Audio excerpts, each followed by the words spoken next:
The bird's nest. The bird's nest. Focus question. What is the importance of bird nests in this story? It's Saturday, and Rima is sprawled on her stomach on the floor, watching cartoons. Behind her, she can hear her mother rummaging through the kitchen cupboards. I'm bored, Rima complains. This show is boring. So change the channel. TV will help you learn English faster. As soon as the words are out of her mother's mouth, the clanking in the kitchen stops. Rima braces herself for the words she knows will follow. Because this is our home now, Rima's mother murmurs. You know that, don't you, Habiti? Rima sighs. I know, Mama. I know. This time last year, when Rima was 8, home was a tent surrounded by other tents. The year before that, home was the side of the road, a storm-tossed boat or a stranger's basement, wherever they happened to lay their heads at night. The year before that, though, when Rima was 6, home was a house in a city called Aleppo in the country of Syria. Home had a big window in the kitchen where black and white-tailed birds came to roost, and a carpet in the living room that smelled of honey and flour, and a bedroom with a perfect view of the moon. Now home is here, a tiny apartment in America with a mother who speaks in a hushed voice whenever she mentions Syria. Rima wishes she wouldn't tiptoe around the harsh reality as though Rima cannot understand. Her mom always protect her, though. It had been just the two of them for as long as Rima could remember. Her dad had passed away when Rima was just a baby. The truth was that war came to Aleppo long before they left, and it has only gotten worse. They are never going back. There is nowhere to go back to. Rima's journey to America. Rima and her mother left Syria because of civil war. Since 2011, millions of Syrian families have left and become refugees all over the world. A refugee is a person who is forced to leave their country to seek safety in another country. The term comes from the word refuge, which means a safe place.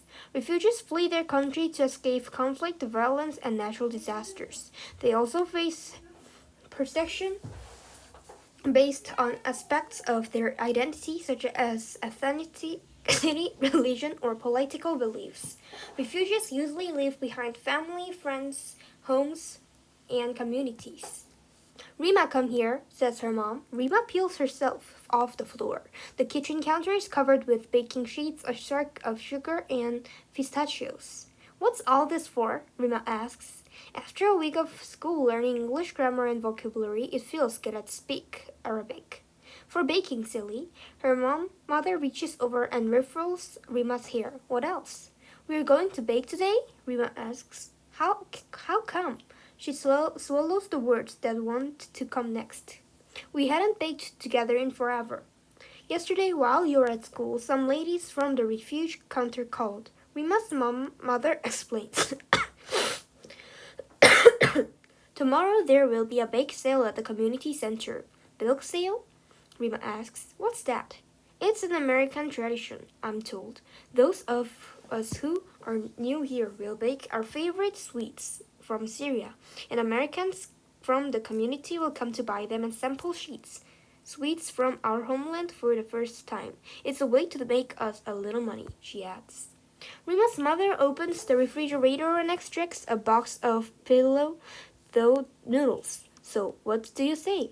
Let's try it, Rima replies, and her mother squeezes her shoulder. Rima grabs a handful of pistachios and begins to crush them into smaller pieces. They are making bird's nest baklava. Now Rima is delighted. She dives in, helping her mother prepare the nests. When arranging each one of the baking sheets, Rima begins to hum an old song from home, what she loves. The next day, the courtyard of the community center is crowded and noisy. Syrian families unpack their baked goods on folding tables.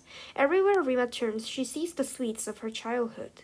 Basbousa with nuts on top, sticky kunafe topped with pistachio dust, and more ash el bulbul, known as bird's nest baklava, topped with sugar water and chopped pistachios, like little eggs on a doughy nest. Looks tasty, Rima thinks. A long lines of families wait for them, and Rima feels her stomach flip-flop. What if the Americans don't like Syrian baking? Their customs ooh and ah, though, pointing at the race enthusiastically. What are these called? They asked in English before trying clumsily to repeat and food names in Arabic. Rima thinks it's fun to teach someone else a new language for a chance. Delicious, they say, one by one, after biting into the baklava, and Rima blushes with pride. Rima and her mother return the next week and the next. The bird's nest, baklava, or a baked seal's star treat. What's your secret ingredient? Another family asks. But there is none, just the joy Rima and her mother share in the kitchen after 3 years living as refugees, never settled or safe enough to bake together. One week, a boy named Andy from Rima's school attends the bake sale with his family. This is the bird's nest baklava.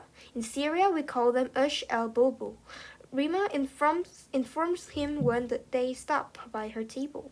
At the house in Aleppo, birds build nests just like these outside our kitchen window. Can we buy some, Dad? Andy asks. His father reaches for his wallet. Islamo, says Rima automatically when Andy hands her the dollar bills. Sorry, she adds, blushing. Islamo is how we say thank you in Syria. Islamo then, says Andy, lifting a nest with a grin before taking a big bite. This begins the tradition, though they don't socialize at school. He plays during recess with the other boys, and Rima spends half the day in the English language learners classroom every weekend. Andy and his family return to the bake sale. Each time his family buys baklava, Andy asks Rima how to say a new word or praise in Arabic. Hello, goodbye, we're welcome, and how much does this cost? Rima pronounces the words clearly and slowly in the Syrian dialect. Andy's accent is awful, but she knows not to poke fun. Rima doesn't like it when the kids at school tease her about her English. One day, Rima tells Andy all about how they make the ashabubu, preparing the syrup, chopping the pistachios into fine pieces, and how, when she was little, she would pick pistachios straight from the grandparents' trees. I didn't know pistachios grow on trees, Andy exclaims. Of course they do, Rima laughs. My favorite birds would nest there too. You must miss it there. You must miss it there, Annie says, and suddenly Rima's eyes filled with tears.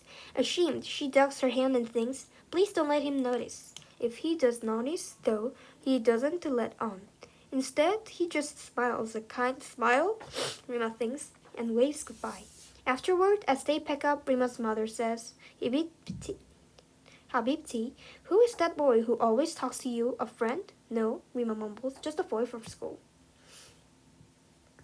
That week during recess, Rima is reading on a bench when somebody taps her on the shoulder. She turns, shielding her eyes from the sun. It's Andy. I want to show you something, he says. Okay, Rima says tentatively.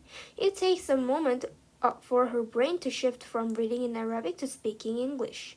He points to the woods behind the school, and the two walk toward them together. Look, Andy says, points again.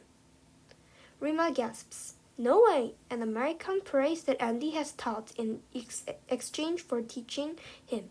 Nestled in some blackberry brambles is a bird's nest. Yes way, she laughs. The two of them peer more closely. Inside a nest sit 4 perfectly scattered eggs. Now, Rima breathes. Ah wow, Rima breathes. Ush al-bulbul. Andy nods. They really do look just like your baklava, he whispers. I wonder if they will all live close to home once they hatch, Rima says, or fly far away to somewhere new. Birds of a feather flock together, Andy says. Rima has never heard the saying before. What does that mean? She asks. It means when you're friends with someone, you spend time together. Andy shoves his hands in his pockets. Rima, he says, I know you're sad to have left your first home behind, but I want you to know that here in your new home you are, he pushes shyly. You are my Sadik, he said at last. Did I say that right, Sadik? Rima grins. Of course, she tells him, and though his Arabic sounds as awkward as ever, she means the words with all her heart. Of course you did. There's no wrong way to say friend.